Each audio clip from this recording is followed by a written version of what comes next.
Bonsoir. Aujourd'hui, on va parler de quelque chose d'un petit peu particulier. On va parler de mon daily.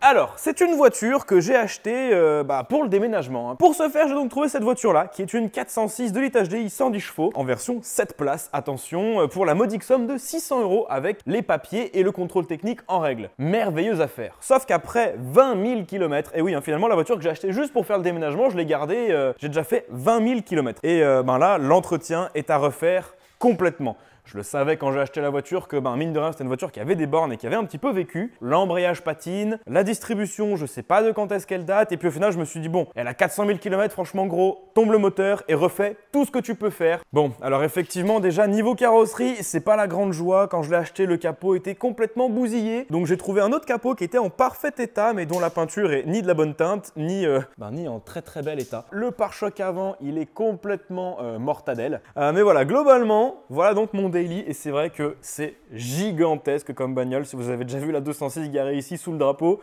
elle doit s'arrêter par là la 206. Donc vraiment, c'est une grosse bagnole. Est-ce que c'est une grosse bagnole, Teddy? Ah oui, c'est très très grand.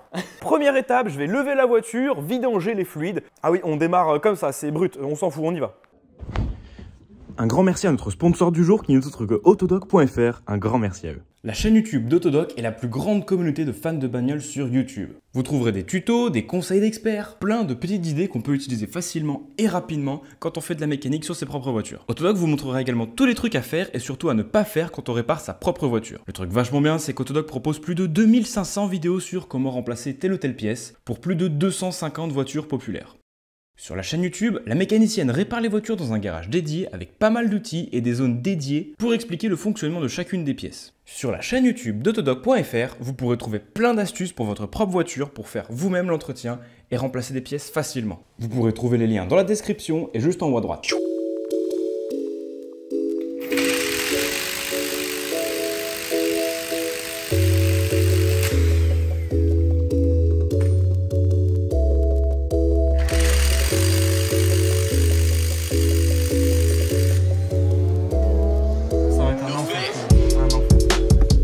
Oh, elle est marron. Ouais, ça va pas être du luxe. À mon avis, la voiture, ça va être un régal à conduire une fois que tout l'entretien sera fait parce qu'on dirait bien que l'entretien a jamais vraiment été fait. Voilà les copains, un petit peu de limaille. Bon alors Teddy m'a dit que c'était tout à fait normal qu'il y en ait autant. Il y a grave moyen que l'embrayage soit d'origine sur la voiture. Alors, ce qui est assez rigolo avec cette voiture, c'est que je l'ai ramenée ici, elle avait 393 000 km. Je l'ai amené à Teddy, je lui ai dit hey, regarde c'est un HDI, il fait une carto. Il a fait une carto et l'embrayage il marchait très très bien pendant 393 000 km et ensuite il a très bien marché pendant 24 heures. Donc on peut dire que l'embrayage a fait 393 000 km et 24 heures.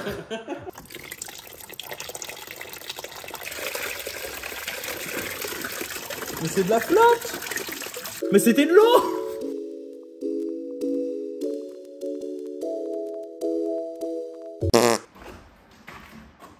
Yes. J'ai pas trouvé comment le débrancher, comment débrancher cette prise bizarre, du coup je l'ai démonté carrément. Et voilà du coup la gueule du radiateur. Donc je pense que le radiateur est... Ah non c'est le condenseur de clim ça. Ah voilà, je comprends mieux où est la fuite alors. Et on peut voir également que l'échangeur est complètement bouché. Donc vraiment la voiture on va lui faire une bonne petite jeunesse. Ça y est les amis, j'ai démonté le bac à batterie qui se situe maintenant juste ici. J'y vois de plus en plus clair finalement et ça va pas être, je pense, si compliqué une fois qu'on aura viré un petit peu tout le bordel qu'il y a autour. Quand je suis allé dans un garage pour contrôler ma climatisation et savoir où était la fuite, donc ils m'ont répondu le condenseur de clim, effectivement c'était sûr, et ils m'ont dit il y a peut-être une autre durite qui est percée. Ah effectivement, je confirme, il y a peut-être une autre durite qui est percée. Oh, waouh! Oui, effectivement, j'ai trouvé la petite fuite.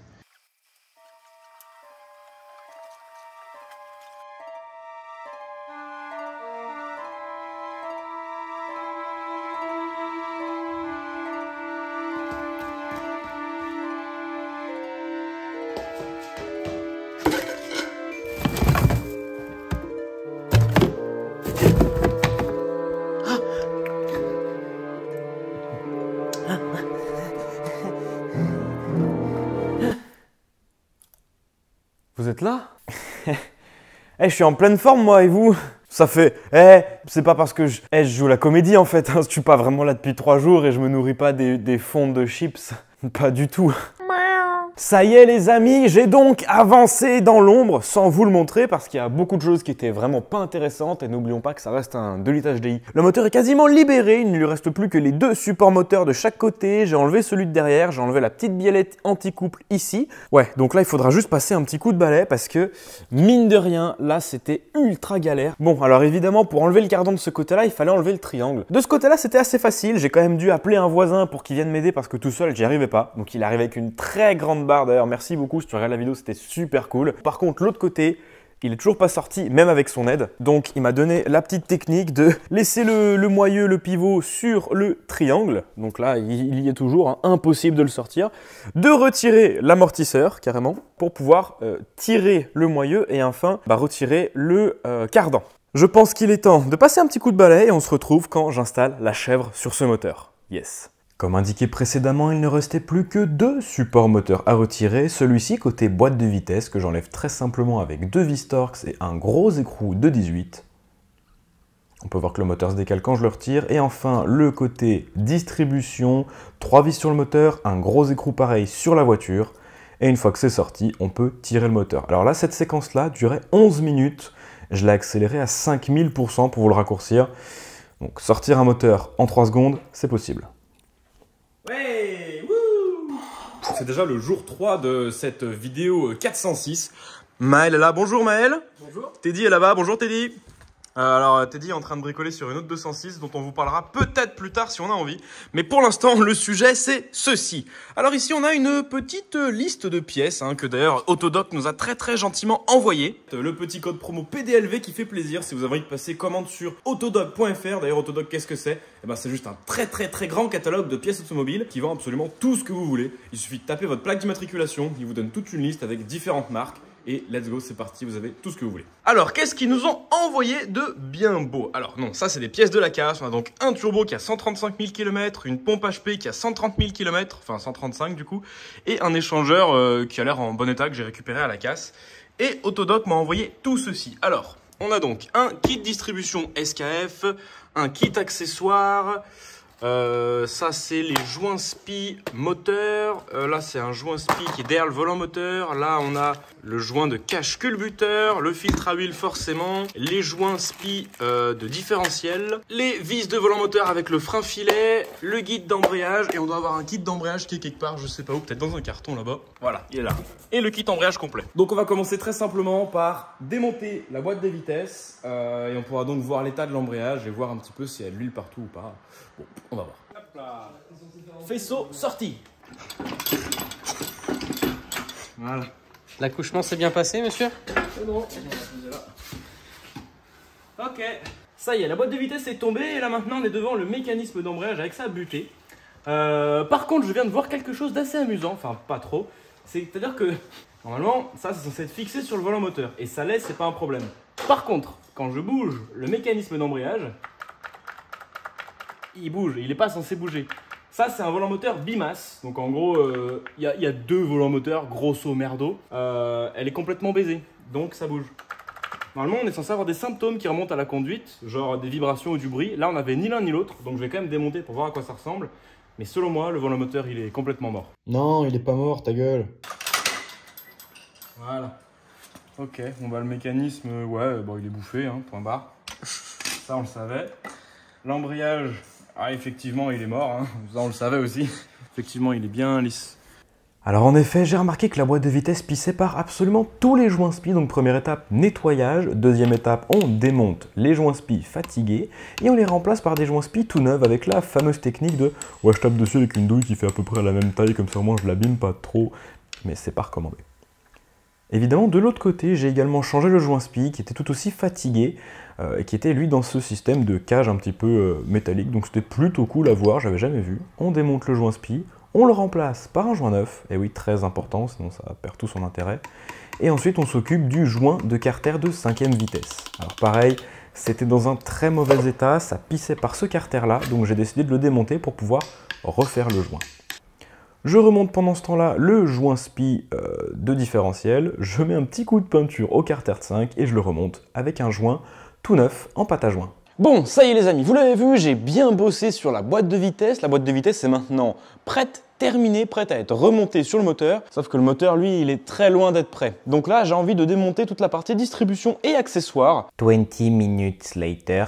Hop, et là, on peut retirer la courroie accessoire. Pareil, elle est pas moche. Hein. Ah si, elle est un peu craquelée, ouais.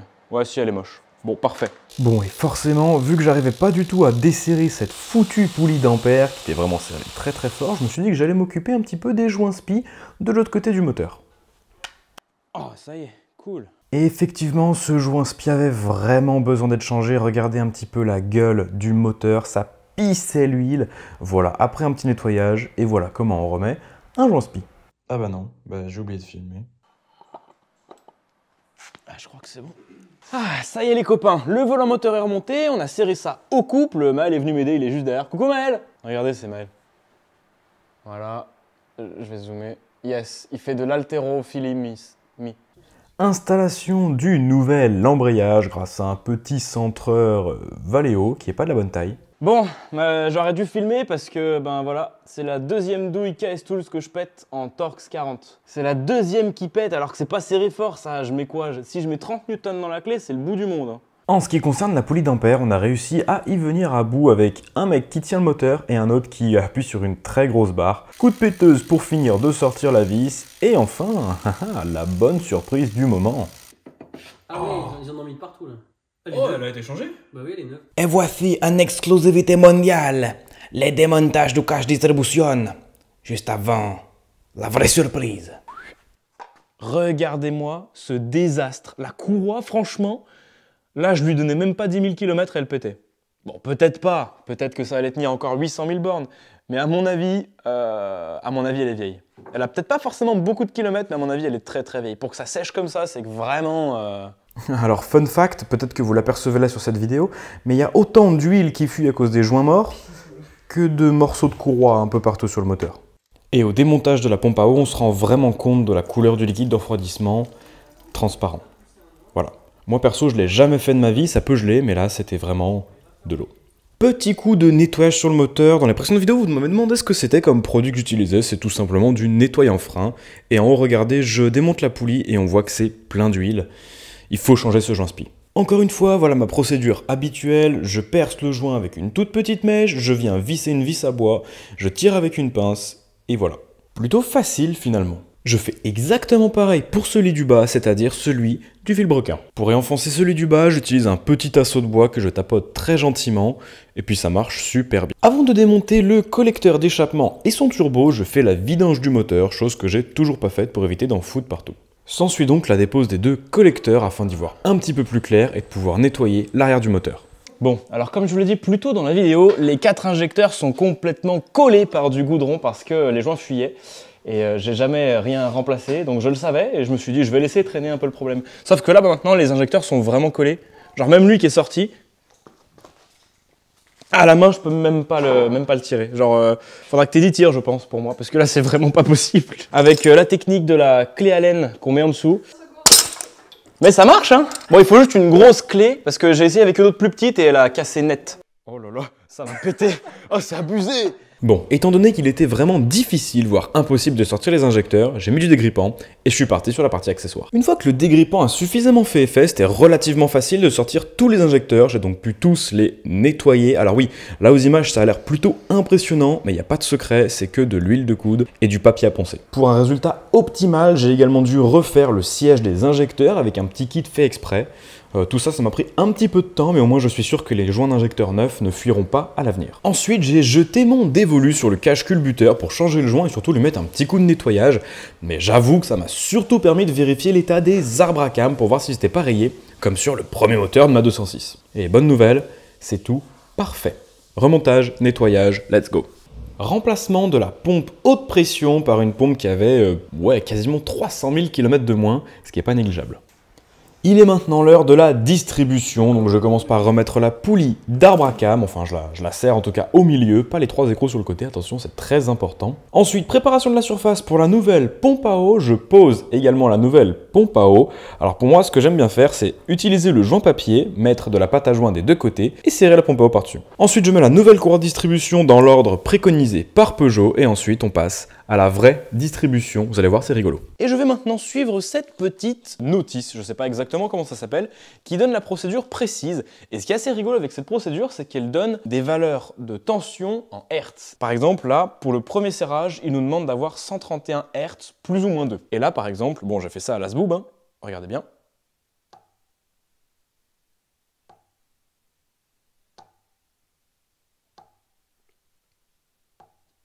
T'as vu à quel point c'est précis le machin, il me sort à chaque fois 48, tu vois. Donc là, en gros, ce qu'il faut faire, c'est tendre un tout petit peu plus pour que la fréquence soit plus aiguë. C'est super drôle à dire, n'empêche, mais on est en train de faire une distrib. Alors, je dis pas que je suis un bon mécano, je dis que je trouve ça génial et ça m'amuse énormément. Il faut prendre cet outil-là pour venir serrer un tout petit peu plus le merdier. Ben, on va faire comme ça, je vais tenir ça comme ça et on va voir la fréquence que ça me sort. Donc là, il faut serrer.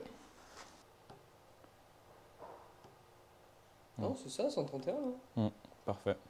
Donc en gros là maintenant qu'on a nos 131 Hz pour le premier serrage, on doit serrer les 3 vis de l'arbre à cam, les serrer correctement, donc à 20 Nm, serrer ça à 25 Nm, ensuite on doit retirer les 2 piges, donc celle de l'arbre à cam et celle du volant moteur, ensuite... Faire des tours moteurs. Voilà, c'est ça. On doit exactement, Maël, faire 8 tours moteur dans le sens horaire du vilebrequin. Ensuite, replacer les piges, desserrer les vis du pignon d'arbre à cam.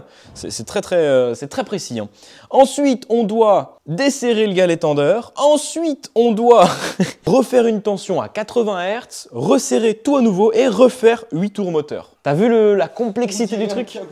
Non, c'est abusé. Hein. Une fois toute la procédure péniblement effectuée, on s'est donc occupé de remettre en place la courroie d'accessoires avec un nouveau galet tendeur et un nouveau galet enrouleur. Bon, là j'avoue, pour le serrage, j'ai fait ça un petit peu à la sboob, mais bon, j'estime que c'est bien tendu correctement. De ce côté-là, tout est terminé. Les 4 joints d'injecteur ont été remplacés, les 4 sièges d'injecteur ont été refaits, donc ça c'est chouette. Donc là maintenant, tout est terminé de ce côté-là, j'ai envie de m'occuper un petit peu de ce côté-là. Donc j'ai démonté le turbo, j'ai démonté l'admission, qu'est-ce qu'on va avoir à faire? Eh bien tout simplement remplacer les joints, déjà dans un premier temps, parce que ça fuyait. Donc je tenais absolument à les remplacer, donc celui-là, bon il est tout mort, ça se voit. Et celui-là également, je vais le remplacer. Et maintenant la partie turbo. Alors, en début de vidéo, je vous avais dit, je suis super content, je vais remplacer ce turbo-là qui a 400 000 par ce turbo-là qui a 130 000 et qui est vraiment en état impeccable.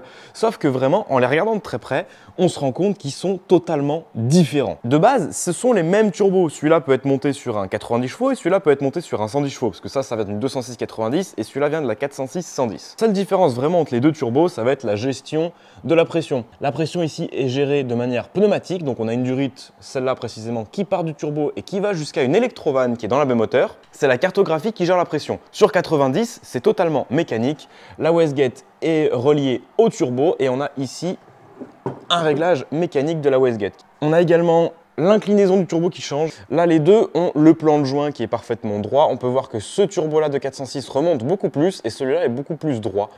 Donc déjà, au niveau des tubulures d'admission, ce sera pas bon du tout. Après, la descente d'échappement, pareil, rien à voir. Là, elle est très courte, là, elle est très longue. Je me suis dit que j'aurais pu démonter cette descente pour la mettre là. Puis au final, allez, c'est bon, ça m'a saoulé. On va remonter celui-là. De toute façon, je vais être honnête, c'est une voiture qui a déjà 400 000 km. Honnêtement, si elle me fait encore 2 ans, je suis très content. On verra. Si jamais un jour le turbo casse, peut-être que je le remplacerai, peut-être que je le remplacerai pas. Je sais pas vraiment, pour l'instant, on n'y est pas encore. Quoi qu'il en soit, il fonctionnait très bien. Il prenait toute sa pression. Il prenait les consignes qu'on lui demandait avec la carto. Donc, je vais remonter celui-là, tout simplement. Je vais le nettoyer et le remonter. Je m'occupe donc de nettoyer les deux plans de joint des deux collecteurs, admission et échappement. Moi, ce que j'aime bien faire pour les joints d'admission, c'est les graisser un petit peu. Au moins, ça renforce l'étanchéité et ça permet qu'ils se déchirent pas au prochain démontage. Pour l'échappement, c'est différent. C'est un joint en métal. On le pose directement et on serre le collecteur au couple. En revanche, pour ce joint-là, ce que j'aime bien faire, c'est le monter avec de la pâte à joint, histoire que ce soit vraiment très étanche et qu'il n'y ait surtout pas de gras qui arrive à couler derrière le collecteur. Évidemment, j'en profite pour changer le filtre à huile, on va changer tous les filtres, ainsi que le filtre à gasoil. Filtre à gasoil, c'est une procédure assez particulière pour la recharge, mais l'avantage, c'est qu'on a une pompe électrique sur le véhicule. Ça permet donc au filtre de se remplir naturellement et d'éviter une pompe manuelle. Allez, maintenant on passe à la façade du véhicule. On va notamment changer l'échangeur qui pisse l'huile et le capteur map qui était en fait cassé en deux et qui servait plus à rien du tout. Allez, on vire l'échangeur, on vire le radiateur et on vire le condenseur de clim. On installe le nouvel échangeur, Le nouveau capteur map, hein, évidemment, déjà rien qu'avec ça la voiture va gagner quelques chevaux. Le capteur map c'est tout simple, ça permet à la voiture de savoir quelle pression de turbo elle a actuellement et c'est elle qui envoie l'information à l'électrovanne pour ouvrir plus ou moins la wastegate. Réinstallation du condenseur et du radiateur et on est tout bon. Maintenant c'est la remise en place de la boîte de vitesse sur le moteur, pour ça il faut être 2 ou 3 parce que la boîte est extrêmement lourde, il reste plus qu'à la mettre en face, la visser, bien reclipser la butée dans le mécanisme comme ça. Voilà. Et ben c'est parfait les copains, la boîte est remontée, la butée a été reclipsée correctement, donc vous avez vu, il fallait juste faire le levier, moi j'ai pris une clé plate de 19. Voilà, donc là je peux remettre le démarreur et après il faut vraiment que j'arrête de repousser l'échéance et que je m'occupe de la climatisation. Parce que c'est vraiment le dernier truc qui manque pour remettre le moteur dans la voiture. Attention, montage clim.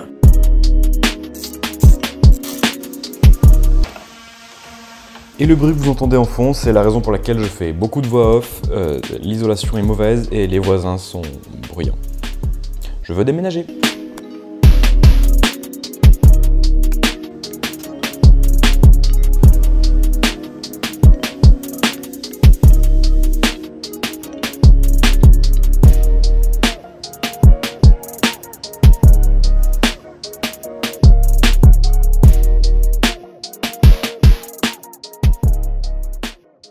Les durites sont toutes neuves avec les joints neufs. Donc là on a joint neuf, tac tac tac tac tac. Au bout des durites on a joint neuf de ce côté-là. De ce côté-là ça va dans le compresseur qui a lui-même des joints neufs.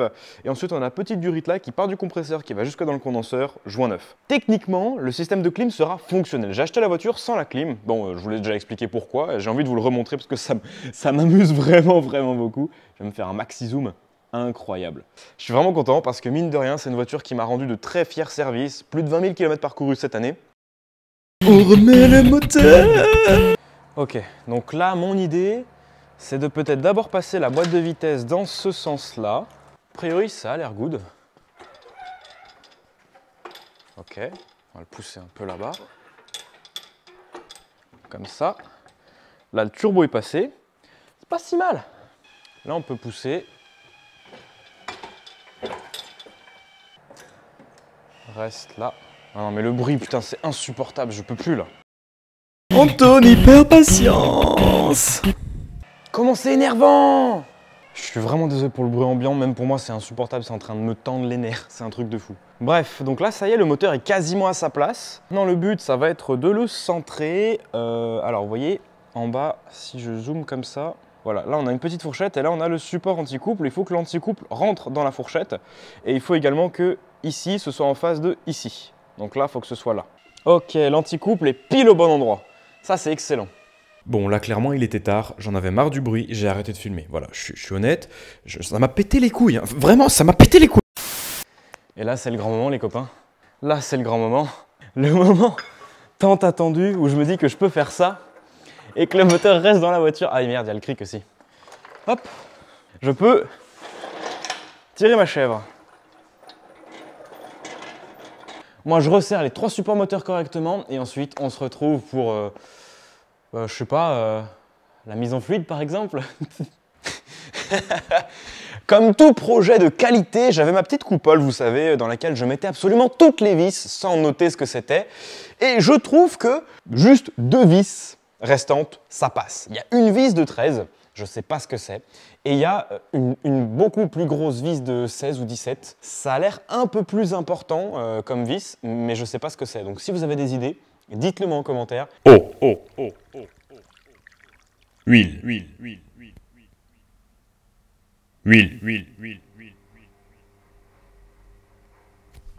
Bon, maintenant qu'il y a de l'huile dans le moteur, suffisamment pour démarrer en tout cas, j'aimerais bien remettre de l'huile dans la boîte de vitesse. Sauf que, petit souci, sur cette boîte de vitesse là, je pensais qu'il y avait une mise à l'air libre sur le dessus, comme sur la plupart des 206. Il y a juste un petit bouchon en plastique à enlever, on le retire, on met 1,9 litre environ dans la boîte de vitesse et tout se passe bien. Sauf que là, il n'y a pas de mise à l'air libre. J'ai cru qu'il y avait un petit bouchon de mise à l'air libre, je l'ai enlevé. Non, c'était un guide un guide pour un axe dans la boîte de vitesse. J'imagine que c'était l'axe de butée ou l'axe de marche arrière, j'en sais rien. Du coup, j'ai bataillé pendant 1h30 pour remettre ce foutu cache. Et je me suis donc renseigné sur internet où était le bouchon de remplissage. Il s'avère qu'il est derrière le différentiel, tout derrière la boîte de vitesse. Et vraiment, j'ai pas envie, j'ai vraiment la flemme. Ce qu'on va faire, c'est qu'on va retirer le petit capteur qui est au-dessus de la boîte. Donc j'ai enlevé la boîte à air parce que j'avais tout remonté, puis je me suis dit, ah bah non, il faut remplir la boîte. Là, quand on vient ici, voilà, au-dessus de la boîte de vitesse, on a ce petit capteur. C'est donc le capteur de marche arrière. Et j'ai lu sur un forum qu'on pouvait remplir la boîte de vitesse en retirant ce capteur de marche arrière. Sauf que j'ai pas la bonne douille. Et oui, il faut une douille longue de 22 pour retirer ce machin-là. Donc ce que j'ai fait, c'est que j'ai pris une douille de 22, Facom en plus, un petit bout de tube carré en acier que j'avais. Les soudures sont pas forcément les plus belles. Et puis je me suis peut-être un petit peu brûlé en le faisant. Mais ceci dit, maintenant j'ai une douille longue de 22. Huile.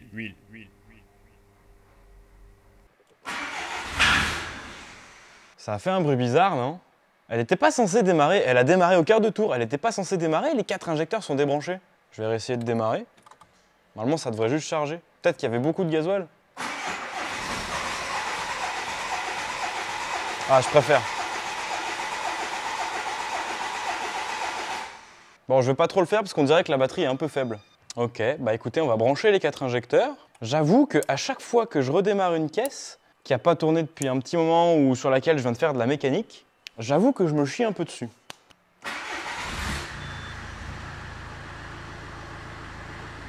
Bah voilà! Parfait! Bah elle tourne super bien!